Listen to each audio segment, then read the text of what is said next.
एक स्टूडेंट 10 में अच्छे मार्क्स लेकर पास होता है। इसके बाद वो इंजीनियरिंग की सोचता है और जैसे ही इंजीनियरिंग पास होता है उसे पता चलता है कि कॉलेज में कोई कैंपस उसे हायरिंग के लिए नहीं आएंगे। तो अब ये स्टूडेंट रिज्यूमे लेकर किसी मेट्रो सिटी में चला जाएगा और MIDC में हर कंपनी के गेट पर जाकर जॉब के लिए पूछता है। क्या ऐसे इंजीनियर्स के एग्जाम्पल आपके आसपास है? आपको कदम कदम पर ऐसे अनएम्प्लॉयड यूथ मिल जाएंगे, लेकिन हाथ में डिग्री होने के बाद भी ऐसा क्यों हो रहा है? 20 साल तक लाखों रुपए खर्च करने के बाद कंपनी के गेट पर जाकर जॉब मांगना एक 21वीं सदी की सबसे बड़ा प्रैंक है। इंडिया में बेरोजगारी एक बढ़ती समस्या है, लेकिन क्या इसमें सिर्फ सरकार जिम्मेदार है या फिर कोई और? तो आज हम इसी के बारे में बात करेंगे। अगर आंकड़ों की बात करें तो हर सोर्स में आंकड़े अलग अलग दिखाई देते हैं, लेकिन आज हम आंकड़ों की बात नहीं करेंगे।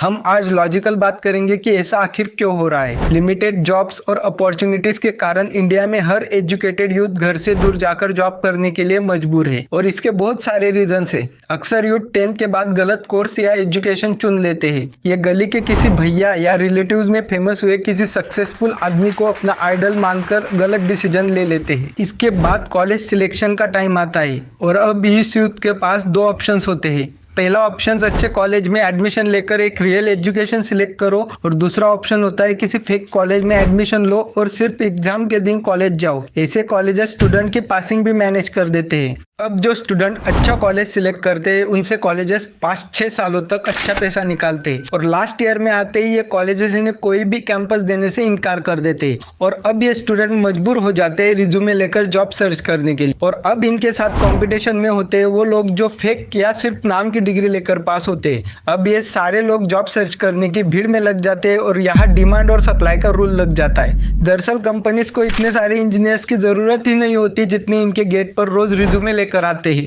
और अब ये कंपनीज ये डिसाइड नहीं कर पाती कि इतनी भीड़ में रियल टैलेंट किसमें है और 10 मिनट के इंटरव्यू से ये पता करना भी लगभग इम्पॉसिबल है। अब ये कंपनीज एक इंजीनियर हायर करने की जगह उतनी सैलरी में 3-4 इंजीनियर्स हायर करने लगते हैं। अब आप सोच रहे होंगे कि कंपनी को हायर लेवल पर स्किल्ड इंजीनियर्स की भी तो ज़रूरत होती है, तो फिर यहाँ पर वो हायरिंग कैसे करते हैं? तो इन जॉब्स के लिए कंपनीज एक्सपीरियंस होल्डर को प्रेफर करती है और अगर फ्रेशर को हायर करना भी है तो ऐसे लोगों को हायर करेंगे जिन्होंने कोई महंगा सा कोर्स किया है। इसका फायदा कंपनीज को ये होता है कि उन्हें पहले से स्किल्ड इंजीनियर्स मिल जाते हैं। अब समाज का डर और घर की जिम्मेदारी की वजह से ये सारे इंजीनियर्स लेबर की सैलरी में जॉब करने के लिए मजबूर हो जाते हैं और अब ये इंजीनियर्स को लेबर बनाने की साइकिल ऐसे ही चलती रहती है। और इस प्रोसेस में स्टूडेंट, कॉलेज, गवर्नमेंट और सोसाइटी की भी कहीं ना कहीं रिस्पॉन्सिबिलिटीज है। ऐसा नहीं है कि गवर्नमेंट ने रोजगार के लिए कोई कोशिश नहीं की। मनरेगा, प्रधानमंत्री कौशल विकास योजना, स्टार्टअप इंडिया जैसी ना जाने कितनी और स्कीम लॉन्च करके रखी है, लेकिन अगर इस स्कीम से आप स्किल डेवलप कर भी लेते हो तो फिर भी सवाल वही आ जाता है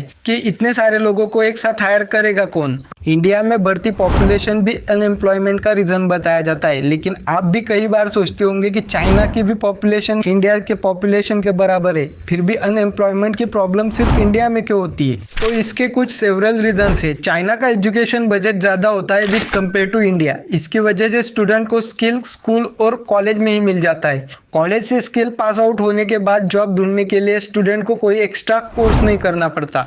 चाइना का एज स्ट्रक्चर भी इंडिया से काफ़ी अलग है। इंडिया में टोटल पॉपुलेशन से 65% पॉपुलेशन यूथ की कैटेगरी में आती है, तो यही आंकड़ा चाइना में सिर्फ 12% है।